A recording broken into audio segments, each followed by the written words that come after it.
ঘরের দরজায় যে দোয়া লিখে রাখলে কেউ জাদু করতে পারবে না। আমাদের সমাজে কিছু মানুষ আছে যারা বিভিন্ন সময় আমাদের কাছের মানুষ যারা আছে তাদেরকে ব্ল্যাক ম্যাজিক করে থাকে, জাদুটোনা করে থাকে, কুফুরি কালাম করে থাকে এবং বদনজর এটাও কিন্তু সত্য। নবীজি সাল্লাল্লাহু আলাইহি ওয়াসাল্লাম নিজে জানিয়ে দিয়েছেন, আল আইনু হাক্কুন, বদনজর এটা সত্য। সুতরাং অনেক সময় বিভিন্নভাবে ক্ষতি করার জন্য ব্ল্যাক ম্যাজিক, জাদুটোনা, কুফুরি কালাম করে থাকে। বিশেষ করে এগুলো কয়েকটি কারণের জন্য করে। এক নম্বর হচ্ছে হিংসার কারণে করে, যাতে করে আপনি আপনার লাইফে ডেভেলপ করতে না পারেন, উন্নতি করতে না পারেন। দ্বিতীয় নম্বর হচ্ছে শত্রুতার কারণে করে, আপনার সাথে দুশ্মনী হয়েছে, কোনো কথা কাটাকাটি হয়েছে, বাস আপনাকে ক্ষতি করবে, বিভিন্নভাবে আপনাকে অসুস্থ করে ফেলবে, যাতে করে আপনি আপনার লাইফে ডেভেলপ করতে না পারেন, উন্নতি করতে না পারেন। এবং বিশেষ করে অনেক সময় দুশ্মনী করে, শত্রুতামি করে এই ধরনের কাজ করে। এই জন্য আমাদেরকে অনেক সময় সতর্ক থাকতে হবে। কি কি লক্ষণ দেখলে বুঝবেন যে আপনার উপরে ব্ল্যাক ম্যাজিক করা হয়েছে, এটা একটু বলে দেই, তারপরে আমি সেই আমলগুলোর কথা বলে দিব। এক নাম্বার হচ্ছে স্বামী স্ত্রীর ভিতরে ঝগড়া লেগে থাকে।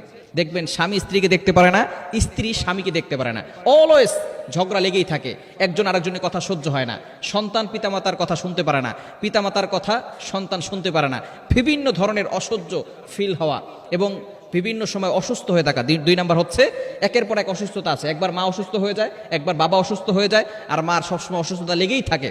কারণ তারা টার্গেট করে ঘরের ভিতরে যিনি মহিলা আছেন তাকে যদি অসুস্থ করে ফেলা যায়, তাহলেই কিন্তু ওই সংসারের ভিতরে আর উন্নতি করা সম্ভব নয়। কেননা ঘরটাকে সুন্দর করে সাজিয়ে গুছিয়ে নারীরাই রাখে। সুতরাং অসুস্থতার প্রবণতা যদি বেড়ে যায় এবং বিশেষ করে মাথা ব্যথা করা এবং ঘরের ভিতরে ভালো লাগে না, কোনো কিছু করতে ভালো লাগে না, ইবাদতে মজা আসে না এবং কারোর সাথে কথা বলতে ভালো লাগে না, মেজাজ খিটখিটে হয়ে যায়, এই ধরনের আলামত যদি আপনি দেখেন তাহলে মনে করবেন যে আপনার ঘরের ভিতরে কেউ হয়তো ব্ল্যাক ম্যাজিক করে, জাদুটোনা করে, কুফুরি কালাম করে আপনাকে ক্ষতি করতে চাচ্ছে।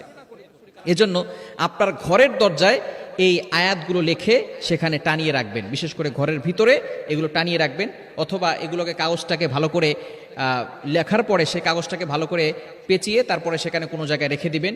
ইনশাআল্লাহ ঘরের ভিতরে কেউ জাদু করতে পারবে না। নাম্বার ওয়ান, এক নাম্বার হচ্ছে আয়াতুল কুরসি। আয়াতুল কুরসি হচ্ছে জিনদের সবচেয়ে বড় মহা ঔষধ এবং ব্ল্যাক ম্যাজিক, জাদুটোনা, কুফরি কালামের সবচেয়ে বড় ঔষধ হচ্ছে আয়াতুল কুরসি। সূরা বাকারার 255 নম্বর আয়াত, 3 নম্বর পারার 11 নম্বর পৃষ্ঠার 8 থেকে 12-13 নম্বর লাইন পর্যন্ত রয়েছে। সূরাতুল বাকারার 255 নম্বর আয়াত, এই আয়াতটি আমরা লিখব। এবং সূরাতুল ফালাক এবং সূরাতুন নাস, এই সূরা ফালাক এবং সূরা নাস এমন সময় নাজিল হয়েছিল, নবীজি সাল্লাল্লাহু আলাইহি ওয়াসাল্লামের উপরও ব্ল্যাক ম্যাজিক, জাদুটোনা করা হয়েছিল। তখন আল্লাহ পাক রব্বুল আলামিন এই সূরা দুটি নাজিল করে নবীজি সাল্লাল্লাহু আলাইহি ওয়াসাল্লামকে সুস্থতার নিয়ামত দান করেছিলেন।